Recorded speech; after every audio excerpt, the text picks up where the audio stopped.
U.S. President Donald Trump announces 25% tariffs on all steel and aluminum imports, as well as reciprocal tariffs. We take a look at what this means for South Korea as a trade war looms large. And the rising trade tension between the U.S. and China increases risks to the South Korean economy, according to the latest assessment by the country's think tank. Having added 11 gold medals over the weekend at the Winter Asian Games in Harbin, Team Korea won more medals on Monday, a silver medal and 2 bronze in speed skating and snowboard events. It's February 10th, 8 p.m. in Seoul. This is Newscenter. Thanks for joining us. I'm Yoon Jung-min. We start with U.S. President Donald Trump announcing a blanket tariff of 25% on steel and aluminum imports into the U.S. Park Go-nu covers the trade war that looks to be intensifying. The tariffs imposed by the U.S. are intensifying. On Sunday, U.S. President Donald Trump said he will announce plans for new 25% tariffs on all steel and aluminum shipments to the U.S. He also said reciprocal tariffs for countries that impose tariffs on the U.S. will be revealed in the coming days and will take effect almost immediately. If they charge us, we charge them. But if they are charging us 130% and we're charging them nothing, it's not going to stay that way. Every country will be reciprocal, that's right. This comes as the ongoing trade war between the U.S. and China has intensified. The U.S. implemented an additional 10% tariff on all Chinese imports to the U.S. starting last Tuesday. In retaliation, China announced plans to impose tariffs of 10 to 15% on items, including coal, liquefied natural gas, and crude oil from the U.S., effective Monday. As China previously expressed its intention to negotiate with the U.S., there had been an expectation that an agreement would be reached before actual implementation. Last week, Trump also shared his intention to talk with China's President Xi Jinping, but said he was in no hurry. No, we'll speak to him at the appropriate time. I'm in no rush. The deficit with China is about $1 trillion. Think of it, $1 trillion. They're using our money to build their military. And Biden let that happen. That's compared to when he delayed the implementation of additional tariffs on Canada and Mexico for a month after some discussions. But as both the U.S. and China have expressed their intention to hold talks, pundits believe there's still a chance of reaching a consensus. The two countries previously ended the trade war during the first Trump administration after 18 months, after China agreed to purchase more U.S. products, while the U.S. held off on imposing additional high tariffs on Chinese goods. Park Go-nu, Arirang News. In related news, South Korean exporters and manufacturers are keeping tabs on the situation, as they did during Trump's first term. Lee Soo-jun has more. South Korean companies are bracing themselves for the potential impact of Trump's universal tariff threat on their production costs and global competitiveness. Yeah, any steel coming into the United States is going to have a 25% tariff. Aluminum too. The import tax is drawing global attention because, unlike last week's tariffs, this will be the first time in Trump's second term that a tariff measure is targeting all countries. And Korea is one of those that is expected to be affected, as it is a major steel exporter to the U.S., and its car manufacturers with plants there rely on imported steel and aluminum for car production. Our main export items to the United States are items like vehicles and semiconductors.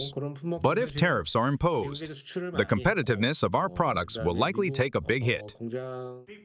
But this isn't the first time that Trump has imposed a 25% on all imports of steel, as he did so previously in 2018 during his first term. South Korea at the time negotiated a deal with the Trump administration whereby it was granted a tariff-free quota for steel exports amounting to around 70% of the average amount of steel shipped annually to the U.S. As anything above that limit was subject to the 25% tariff, it reduced the volume of steel imports from South Korea. With universal tariffs also expected during his second term, Korean companies had already begun exploring ways to expand investments in the U.S. to minimize related risks. Hyundai Steel, for one, is considering building a steel mill in the U.S. to produce automotive steel sheets, while Hyundai Motor Group plans to further expand local vehicle production there. But compared to other nations facing a 50% tariff, the impact on Korea may be of less concern, according to the expert. While universal tariffs will directly impact our country, it's hard to say that we'll be more impacted than others as they target all nations. The government, however, is remaining vigilant, with the Trade and Industry Ministry announcing on Monday they plan to closely monitor the situation and work with the steel industry to come up with response measures. 이수진, Arirang News. Moving on, the 119th U.S. Congress includes Marilyn Strickland, a Democrat representing Washington's 10th district. She is also a Korean American who believes firmly in the alliance between the U.S. and South Korea. She recently spoke with us, and our Choi Min-jung has more. Korean American Congresswoman Marilyn Strickland, one of the first 3 Korean American women elected to Congress and re-elected to represent Washington's 10th district for a 3rd term, affirmed that the Seoul-Washington alliance will remain ironclad regardless of South Korea's current political landscape. In an exclusive interview with Arirang, Strickland addressed the implications of South Korea's domestic political turbulence regarding President Yoon's impeachment, noting that while the situation is unfortunate, it exemplifies democracy in action. It's why you have separate co-equal branches of government to serve as checks and balances. So in many ways, what happened is a prime example of how democracy is meant to work and supposed to work. We want to make sure that we are staying strong with our partners and allies who value and uplift democracy. With former President Donald Trump returning to the White House for a 2nd term, concerns over the continuation of America First policies, including increased defense cost sharing, are mounting. However, Strickland noted that despite media speculation, no formal discussions have taken place. And so we want to make sure that it's being done fairly, we're doing it conscientiously, but understanding that having military presence in Korea is important, for a free, safe, and open Indo-Pacific. An area of concern for the Korean American community is Trump's intensified immigration policies, including deportations. Some 150,000 Koreans living in the U.S. are reportedly subject to deportation following a Trump administration order. 20,000 of those are believed to be Korean adoptees who have not yet received U.S. citizenship. Strickland expressed concern, saying immigrants play an essential role across all sectors in the U.S. and that the American economy will collapse if they are deported simply for lacking documentation. So as a Korean American, as someone who values, immigrant talent, I definitely want to make sure that we're able to stop Trump from doing the wrong thing, but finding a way to do the right thing as well. The rise in Korean American political representation, exemplified by Strickland, signals a growing influence that will not only strengthen ties between Seoul and Washington, but also shape the broader political landscape of the Korean American community in the U.S. Choi Min-jung, Arirang News. And you can watch the full interview on Within the Frame, which will be aired right after the newscast. Meanwhile, the Trump administration will seek talks with its European counterparts this week to end Russian aggression against Ukraine. Lee Seung-jae has the details. U.S. President Donald Trump's national security advisor, Mike Waltz, said Sunday that Washington will hold talks with European officials this week on how to end the Ukraine war. Speaking to NBC's Meet the Press, Waltz said a delegation, including the U.S. Secretary of State, Secretary of Defense, Vice President, and the U.S. Special Envoy to Europe, will hold talks on ending the war.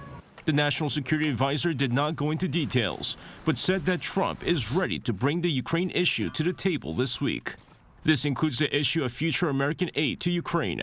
However, Waltz stressed that the U.S. needs to recoup the costs through a partnership with the Ukrainians over its rare earth and natural resources, all of which are going to be discussed this week. While Waltz says Trump will end the war, the security guarantees will be up to the Europeans. The announcement of the high-level talks comes as the New York Post last Friday reported that President Trump has spoken to President Putin about ending the Ukraine war.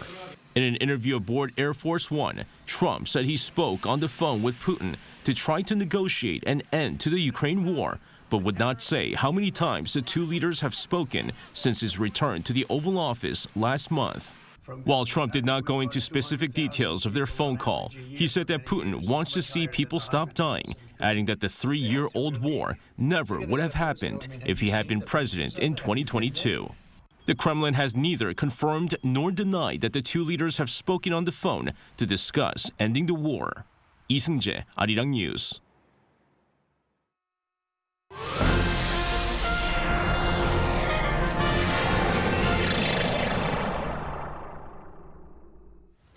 The Constitutional Court launches its final week of hearings for President Yoon's impeachment trial, starting tomorrow, and it has yet to announce whether or not more sessions will be held before its verdict on the case.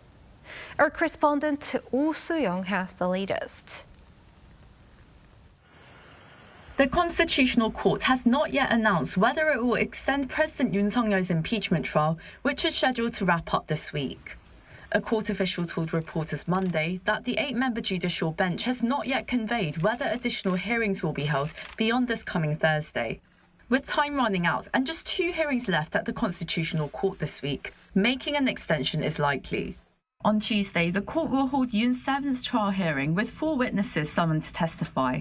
First up will be former Interior Minister Lee Sang-min, who is expected to be questioned extensively about the meeting of cabinet members held before the martial law declaration on December 3rd last year.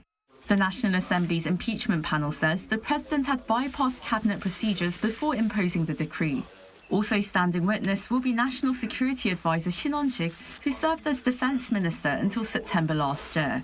Shin is likely to be grilled over whether there was prior planning before December 3rd.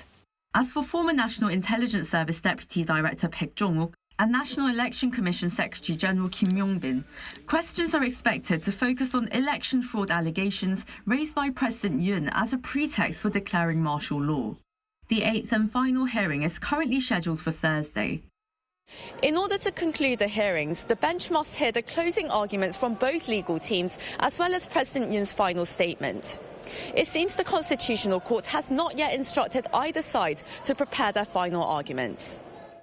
Meanwhile, the court on Monday concluded hearings on a dispute case regarding acting President Choi Sang-mok's decision to withhold the appointment of Constitutional Court Justice nominee Ma Eun-hyuk, while appointing 2 others recommended alongside him.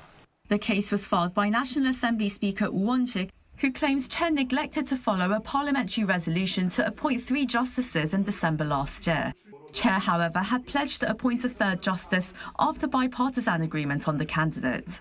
The court initially planned to deliver its ruling last Monday, but accepted Choi's request for additional arguments to be made. Choi's side said Monday that Speaker Woo had unilaterally filed the case by bypassing a plenary session vote, thus the dispute should be made invalid. The court says it will reach a verdict and notify the involved parties. The question of Ma's appointment has caused a strong political standoff, as the left-leaning judge would become the 9th member of the judicial bench as it rules on President Yoon's impeachment case. Oh Soo-young, Arirang News. The Korean economy continues to face external risk factors, especially in light of the Trump administration's tariff campaign and its implications on global trade. Moon Hae-ryun reports. Concerns about rising risks to South Korea's economy are being raised in light of trade tensions between Washington and Beijing. On Monday, South Korea's state-run Korea Development Institute reiterated these concerns for the 2nd consecutive month in its February economic trends report. The agency stated that the domestic economy remains in a moderate growth phase in terms of production, but deteriorating external conditions are increasing risks. The report emphasized the escalating trade disputes, particularly involving the United States, as well as the persistent political instability in South Korea, both of which have heightened concerns over worsening trade conditions. The KDI had first raised alarm about growing downside risks in its January economic trends report, marking the first such warning since January 2023. The report highlights sluggish domestic demand, with private consumption and construction investment recovering at a slower pace than expected. At the same time, export growth, previously a key driver of the economy, is beginning to slow, particularly in sectors excluding semiconductors. The KDI noted that high interest rates and weakened consumer sentiment due to political instability have contributed to continued sluggish consumption. It added that retail sales have continued to decline across most categories, extending the downturn in goods consumption. Amid prolonged weak domestic demand, the number of employed workers declined in December, signaling a slowdown in job growth. Investment trends were mixed. While facility investment, particularly in the semiconductor sector, showed resilience, construction investment continued its steep decline due to a significant drop in completed projects. Financial markets also remain volatile due to external risks, particularly uncertainty surrounding the new U.S. Trump administration. On inflation, the KDI noted that recent increases in the exchange rate and global oil prices have contributed to higher consumer price growth, but weak domestic demand is exerting downward pressure on inflation. In January, South Korea's consumer prices rose by 2.2% year-on-year. However, the KDI suggested that if private consumption remains sluggish, inflation is likely to slow in the coming months.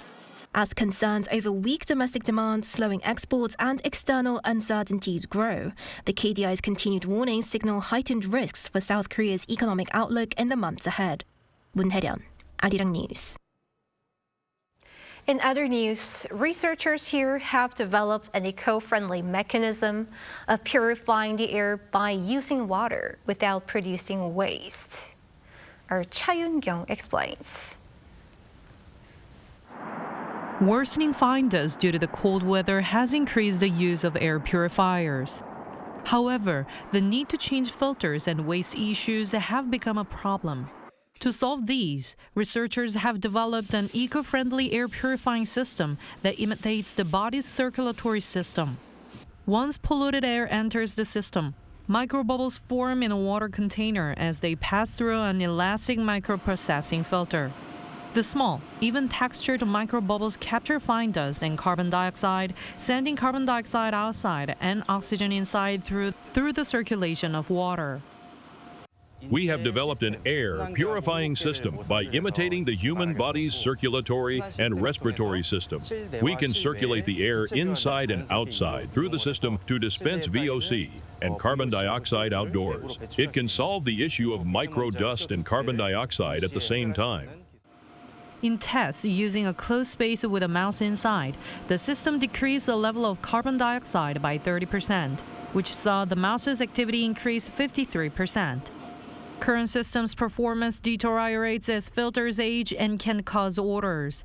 The new system does not require filter cleaning or changing as long as the water is renewed.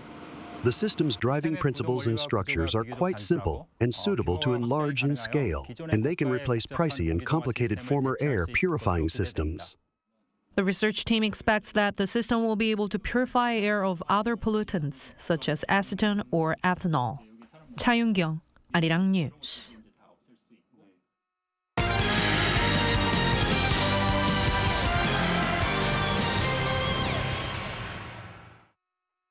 It is Monday, which means it's time to take a look at what has been happening in the world of sports. For that, we have our sports editor, Paul Neat, joining us here in the studio. Hello, Paul. Hello there. Let us first begin with Team Korea's medal exploits over the weekend at the Winter Asian Games in Harbin. The gold medal target has been reached already. Yes, that's right. Team Korea was able to match its overall gold medal target of 11 in just 2 days. Now, 4 came on Sunday and 7 on Saturday.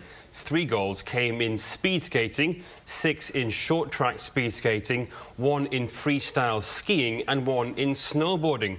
There were also silver and bronze medals over the weekend, 2 each in speed skating, 4 silver and 3 bronze in short track, 1 silver in the curling and 2 silver in alpine skiing, as well as 2 bronze in freestyle skiing and 2 bronze in snowboarding.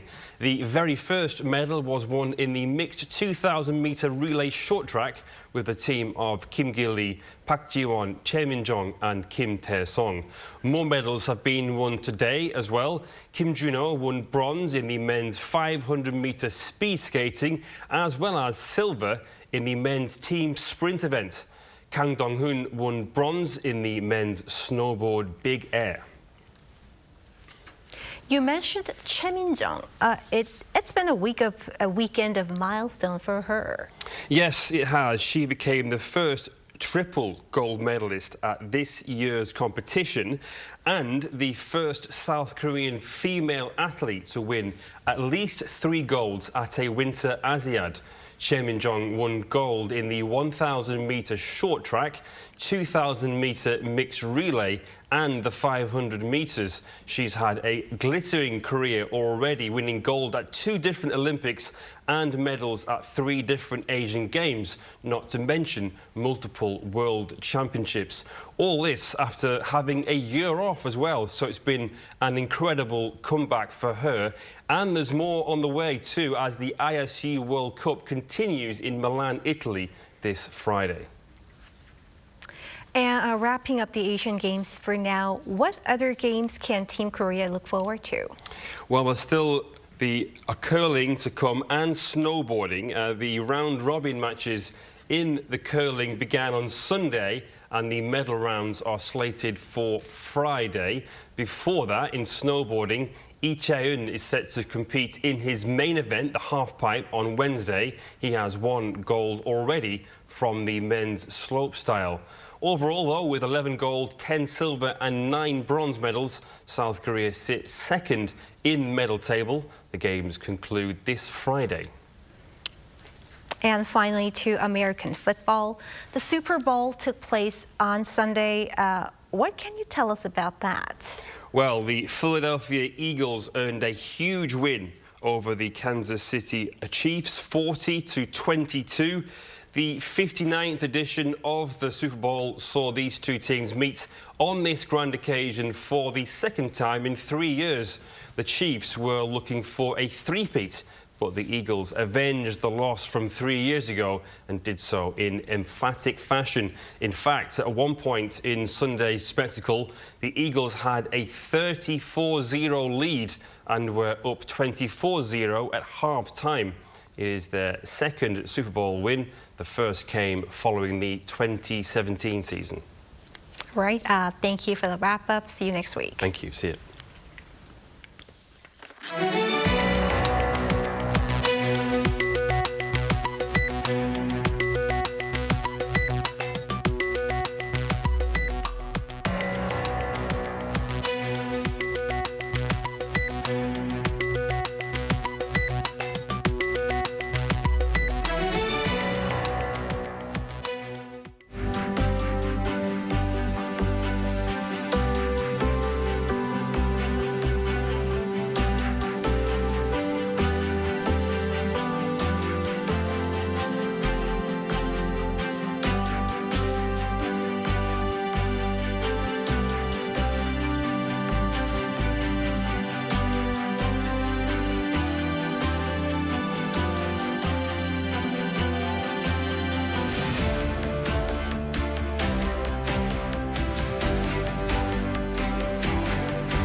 The cold wave that came in last week has lasted for about a week. Cold wave warnings and advisories are still in place in many areas with snow falling. These freezing conditions will finally ease off a bit from tomorrow afternoon. Meanwhile, the atmosphere is drying up on the East Coast. With dry weather warnings and advisories, gusty wind is also expected today in these coastal areas. Extra precautions are necessary to avoid any fires. Tomorrow morning will start off at below 0 degrees in most parts of the country, with Seoul at -5 degrees Celsius and Busan at -1 degree. Daily highs will move up to 6 degrees in Seoul, 9 degrees in Daejeon, Gwangju, Daegu, and Busan. On Wednesday, which is 정월 대보름, there is rain or snow forecast all over the country. That's all for Korea. Here are the weather conditions around the world.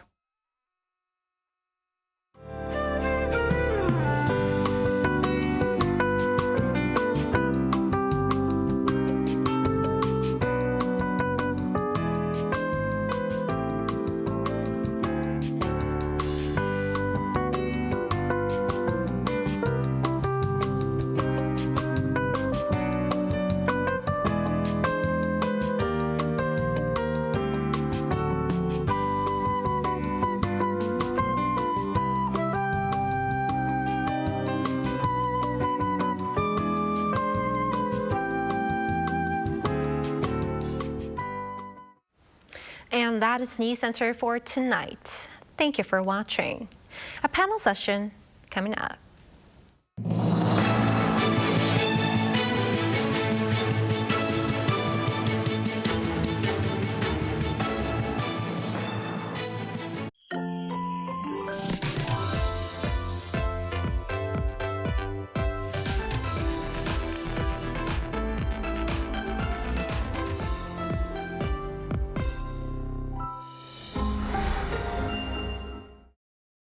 How to survive in Korea. One room. So, you're surviving in Korea if you've signed a contract for a one room. Obviously, you're a pro. But the real deal begins now. Step 1. Housewarming. No need to buy toilet paper, diffusers or hand soap. You'll get them soon enough as housewarming gifts. And some are bound to pile up. There's nothing better to serve your guests than milpaeyu nabe. If you have Korean friends coming over, don't forget the extra garlic. Step 2. Garbage disposal. With great power comes great responsibility. You've had a good time, so let's get to work. It might be tempting to sweep everything into a trash can, but you have to separate your garbage. Not bothered? Beware that negligence is punished with a fine or public humiliation. Step 3. Drying rack. You're excited to live alone in Korea, but the fate of these items, hanger, storage, or a hanger. Go get fresh coffee outside. Jogging doesn't cost anything, and nothing beats instant rice. But keep one item around so that you don't get too lonely. Step 4. Pros of living alone. No mum. Cons of living alone. No mum. A new towel doesn't magically appear. You have to do the laundry regularly. If anyone gives a towel as a souvenir, take it. Get rid of mold immediately. Don't be lazy with the vacuum cleaner. Housework is an endless affair. Overwhelmed? Give your mum a call and thank her for everything she's done. Did you survive in your one room? Wait, you have an unwanted visitor. Call someone you fancy. Could be the right person for the job.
Welcome to Within the Frame, where we bring the most pressing issues from across the globe into focus. I'm Kim Mo-kyan.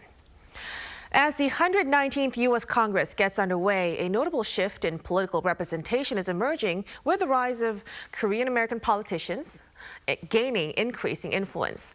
Now, this growing presence has sparked anticipation about the role these leaders will play in shaping U.S.-Korea relations and the Korean-American community. However, there are rising concerns over the Trump administration's hardline immigration policies, with around 150,000 Korean immigrants reportedly facing deportation. Now, due to this, questions have arisen about the impact of these policies on both the Korean-American community and even the broader U.S. economy. So from the future of the U.S. South Korea alliance to the economic ramifications of the new U.S. administration stance, many are now weighing in on how these developments will unfold. To delve into these issues today, we invite one of the first Korean-American women elected to the U.S. Congress, Representative Marilyn Strickland, Congresswoman for Washington's 10th District. Welcome to the program. Thank you for having me here. So, Congresswoman, the 119th U.S. Congress started last month, and there are not only veteran lawmakers like yourself, but also 4 other Korean-American politicians, including Senator Andy Kim. What do you think has driven the rise of Korean-American politicians in the U.S.? I would say a few things have driven the rise of Korean-American politicians in the United States. You're starting to see us run for office at all levels. And so we are on city councils. We have served as mayors, we are in state legislatures, we are on port commissions, and we're in Congress now. And so I believe we're creating a pipeline of talent, but also the fact that, you know, when you see yourself reflected in elected office, it makes you say, I can do this. And there's been a very intentional effort to try and recruit high quality, talented Korean-American candidates, and we're doing well. And so I think the combination of those things really has increased our presence. You know, my friend Andy Kim is now the first Korean-American in the United States Senate. You know, I was one of 3 Korean-American women elected in my cycle in 2020. And so I just think you're seeing more of a presence, and I believe it's only going to increase over time. Well, it's definitely I'm very proud to hear as a Korean myself. Now, so as a Korean-American politicians are gaining influence, there are increasing expectations for them to play a positive role in both the South Korean American community and also U.S. Korea relations, of course. But due to, you know, President Trump's stronger immigration policies, like I said in the intro, around 150,000 Koreans are facing deportation. What is your perspective on this issue? And are there any measures being considered as of this moment? So if you look at some of the actions taken by Donald Trump through executive order, you know, he talked about the deportation of people who are undocumented. And I think one of the conversations that often happens in the United States, especially when we talk about people who are not documented, is that people tend to think they only come from the southern border in Mexico and South America, when in fact they come from around the world. One thing has happened that I think is very important, and that's the idea of birthright citizenship. If you are born in the United States, you have the right to be a citizen. And there have been 2 judges now in the United States, one in Washington state and one, I believe, in Maryland recently, who basically said that is illegal. So I think that's good news. The other thing to keep in mind, too, is I think about immigrant populations that come from around the world who are in the United States. If we deported people for being undocumented, all of them, the U.S. economy would collapse because immigrants are doing so much important work in just about every single sector. So I wish that we could come up with a policy that creates a path to citizenship for people, and then also, you know, look at what we can do from a very thoughtful, comprehensive immigration reform perspective, where we're looking at specific industries where we know we need talent, but also letting people who are working hard, who are paying taxes and doing right, to find a quick path to citizenship. But, you know, it's a complicated conversation. But as a Korean American, as someone who was born in Seoul myself, I understand the importance of this issue. So as a Korean American, as someone who values, you know, immigrant talent, I definitely want to make sure that we're able to stop Trump from doing the wrong thing, but finding a way to do the right thing as well. Well, that will definitely bring a sense of hope to many of our immigrants out there. Now, as a congresswoman yourself, what kind of positive roles do you expect Korean American politicians to play in areas like, the Korean American community, the U.S. Korea alliance, and U.S. Korea relations? And also, are there any issues that you are particularly focused in? I would say a few things. So obviously, there is a significant Korean American population here in the United States, whether you're in New York, LA, Washington State, Georgia, we're everywhere. And so really looking at the needs of the Korean American community, which honestly aren't that different from, I would say, the community at large, right? We want access to affordable housing. We want good jobs. We want to be able to get access to capital to start businesses. We care very deeply culturally for our elders, and we want to make sure they get access to good caregiving and healthcare. You know how much education is important to us as people. And so all those things, good schools, good jobs, safe communities, safe homes, those are our priorities here at home.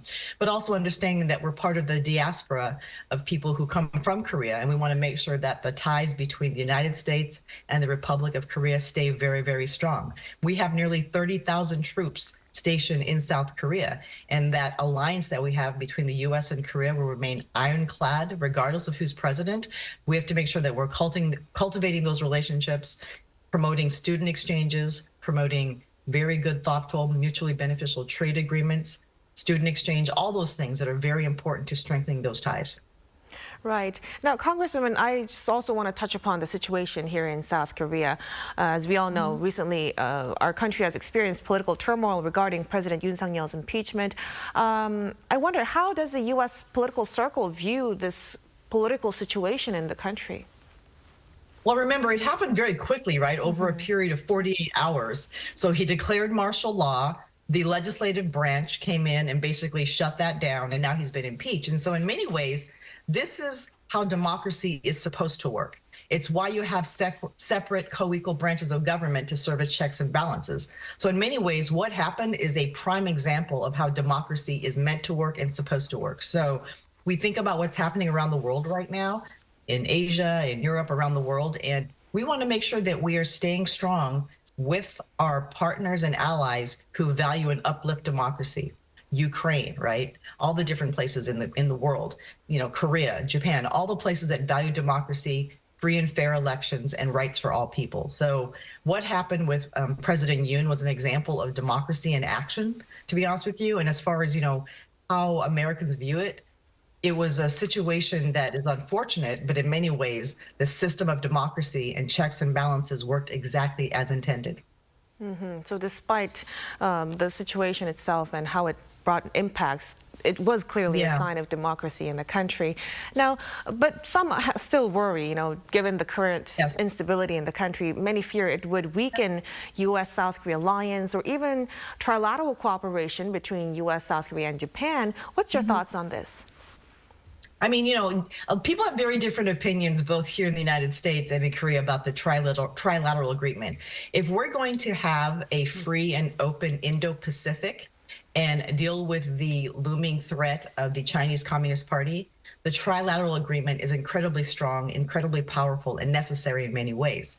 Now, regardless of who holds the office of president in the Republic of Korea, the United States will always have a strong relationship. But I will say this. I think about the presidents who serve South Korea, and it's 1 5-year term. And that lends itself to instability if you think about it, because in the United States, we have term limits, but you can serve 2 4-year terms if you're able to get reelected. And so I think in some ways, having one term of only 5 years may somehow contribute to instability. We want all of our democratic allies to have stable economies, to have stable leadership, to have checks and balances. And so, as you all approach who your next president will be, we will be watching very carefully. And I still want to reiterate that our relationship with the Republic of Korea will always be strong because we want a free and open Indo-Pacific. Right. And before we let you go, we also want to touch upon economic side. With a second term for President Trump, the America First policies are likely to continue, and it seems to be continuing. Do you think measures like further tariffs on allied countries or increases in defense cost sharing is likely? And what's the stance of the U.S. Congress regarding this? Well, I will say that the America First policy, when you think about it, you always want to put your own country first. You want to take care of the people who live in your borders. You want to take care of the workers who are here. But when you think about the effect, for example, on tariffs, and remember recently Trump had talked about imposing tariffs on our allies, Canada and Mexico. There was public outcry immediately from farmers, from the business community. And what they know is that when we impose tariffs that are unreasonable, they will be retaliatory. So you get into a trade war. And the only thing a trade war does is raise prices for consumers, raise prices for businesses, and really puts instability in the supply chain. So as you saw, President Trump rescinded those tariffs right away. And so as we talk about the relationship between, United States and Korea, we have the trade agreement that exists. As far as, having the conversation about paying more for defense, I think that's a conversation that really comes up in the news, but we've not sat down and talked about it. And so we want to make sure that it's being done fairly. We're doing it conscientiously, but understanding that having military presence in Korea is important for a free, safe, and open Indo-Pacific. But as far as, what Trump will do, it's always hard to tell because he's incredibly unpredictable. Right. Thank you so much, Representative Strickland, for those thoughtful insights of yours. And it's clear that lawmakers are going to be focused on maintaining, strong allies and also navigate the complexities of international relations. So as we look ahead, it will be interesting to see how the Congress balances these priorities in the coming years. We really appreciate you joining us today and sharing your perspective on these important issues. Thank you so much again for your time tonight. Great. Thank you for having me. It's nice to see you again. Thank you.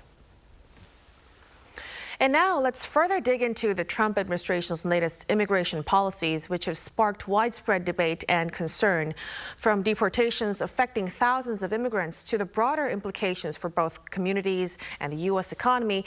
The current political climate is raising questions about the future of immigration and its effects on American society. To bring us the latest from Washington, D.C., we connect to our Voice of America correspondent, Chris Casquejo. Chris, good to see you again. Good to be with you.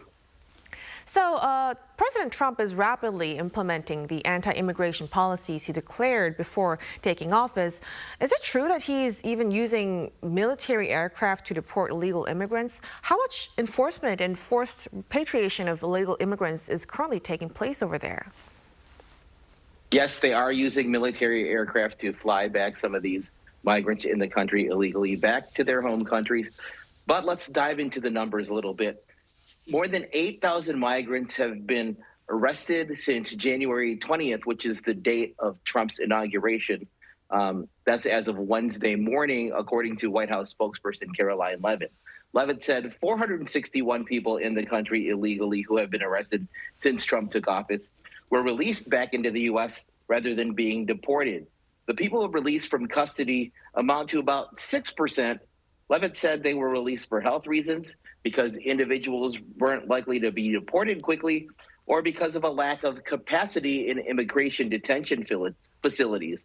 Now, military aircraft are being used. In fact, a U.S. deportation flight carrying Indian nationals accused of entering the U.S. illegally landed in the northern Indian state of Punjab Wednesday, the first such flight to India since Trump took office. The military aircraft, which landed amid tight security, brought 104 deportees to India, according to media reports.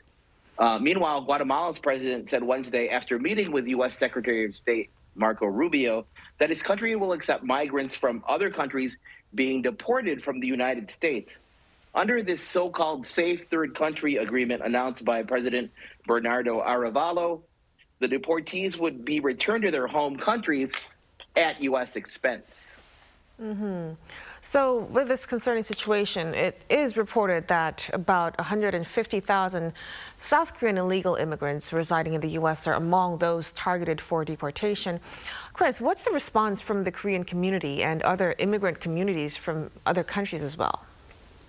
The Committee on Korean Americans, CKA, estimates that of the approximately 11 million illegal immigrants in the United States, approximately 140,000 to 150,000 are of Korean descent, and that's 1.3 to 1.4%. And reportedly, there are about 20,000 Korean adoptees who were legally adopted as children but became illegal immigrants because their adoptive parents did not properly follow procedures such as applying for nationality. Now that loophole was closed in recent years, but there's still about 20,000 of those in that sort of legal limbo. Now, an unnamed Korean immigrant who failed to obtain legal status after entering the U.S. on a tourist visa more than 20 years ago said in an interview, "I'm very afraid and intimidated by the news that is getting intensified," adding, "Other Koreans in similar situations say they can't live because they're so anxious." And that's a sentiment that we're hearing across many of the other immigrant communities here in the United States. Right, so it's very concerning for most of them, many of them. Now, protests condemning the large-scale deportation of illegal immigrants, which is being pushed by the Trump administration, are occurring across the U.S., we hear. Now, what is the current situation and also the general public's opinion? A movement to protest these early actions of President Donald Trump's administration took off Wednesday here in the U.S. as thousands of demonstrators gathered outside a federal courthouse in Philadelphia and at state capitals in Michigan, Texas, and Wisconsin and Indiana. The protests are the result of a movement that was organized online under the hashtags Build the Resistance and 5051, which stands for 50 protests, 50 states, one day. Websites and accounts across social media issued calls for action with messages such as reject fascism and defend our democracy. And then on Sunday, thousands of people protesting mass deportations in Los Angeles, California, shut down a freeway in downtown Los Angeles, the 101, which is a very busy main highway in that area, and they blocked it for several hours. But President Trump's favorability rating has reached a personal high, according to new polling, but he still remains the least popular president in the U.S. since at least 1953. The Real Clear Politics tracker indicates that Trump's favorability rating currently averages plus 1.2 points, meaning that 48.9% of people view him favorably and 47.7% of respondents to this poll view him unfavorably, and it's actually the first time he's been has a net positive rating as opposed to a net negative rating. Right, and maybe that's due to his keep on pushing with his American First policies. Now, in addition to this, Trump has signed an executive orders right after taking office to strengthen immigration screening and end birthright citizenship. What's the current status of these initiatives? Well, it keeps losing battles in court. A U.S. federal judge on Wednesday ordered a second temporary pause on President Trump's executive order seeking to end birthright citizenship for anyone born in the United States to someone who is not in the country legally. U.S. District Judge Deborah Boardman said, "No court in the country has endorsed the Trump administration's interpretation of the 14th Amendment, and this court will not be the first," she wrote. Trump's inauguration week order has already been on temporary hold nationally because of a separate suit brought by 4 states in Washington where a judge called the order blatantly unconstitutional. In total, 22 states, as well as other organizations, have sued to try to stop his executive action. Now, at the heart of these lawsuits is the 14th Amendment to the U.S. Constitution, which was ratified in 1868 after the Civil War, and the Dred Scott Supreme Court decision that determined Scott, a freed slave, wasn't a citizen. The Trump administration asserts that children of non-citizens are not subject to the jurisdiction of the United States and therefore not entitled to citizenship. Now, before you've touched upon, the favorability ratings of Trump has risen slightly, but there are concerns that the anti-immigration policies pushed by the Trump administration could have a negative impact on the U.S. economy as well. Could you tell us what are the projections regarding the economic impact of these immigration policies? Well, let's start with the supporters. They claim that mass deportations will help American workers and be in line with Trump's America First policies. Stephen Miller is the Deputy Chief of Staff at the White House, and he contends that mass removals would create jobs for Americans and increase their wages.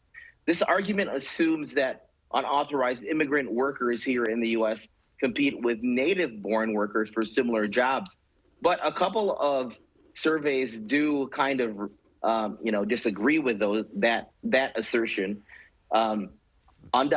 They say undocumented immigrants often take jobs that U.S. workers do not want.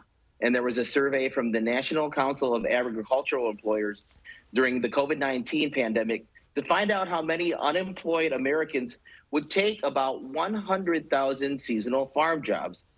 This survey found that only 337 people applied.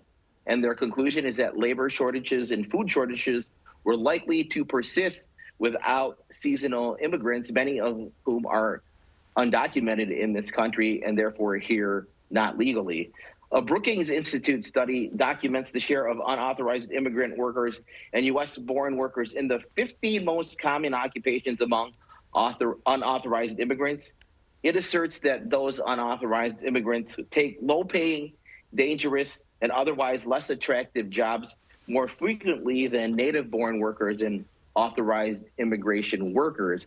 Now, we should note that Indian Prime Minister Narendra Modi is expected to visit the White House next week, and that he and Trump will likely discuss the immigration issue as India is seeking more visas for some of its highly skilled technical workers. And many experts believe that is the tack that the Trump administration is taking, that they are going to have an immigration policy that favors highly skilled immigrants with skills, technical skills, over people crossing the border, especially the southern border, illegally.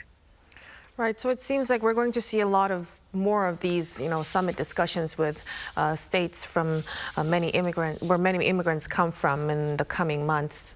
Now, we'll have to leave our discussion right here. Thank you so much for bringing the latest, Chris. We appreciate it. Good to be with you. And that'll be all from us on Within the Frame. Be sure to tune in next time as we continue to explore the stories that matter. Until then, stay informed and engaged.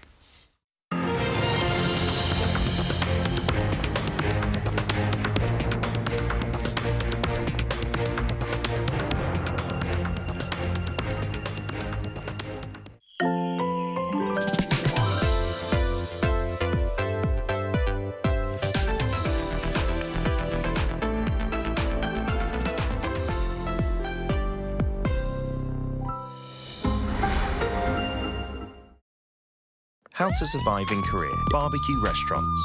Step 1. Taking care of your clothes. Put your jacket in the plastic bag. Seal it tight. If the stool flips open,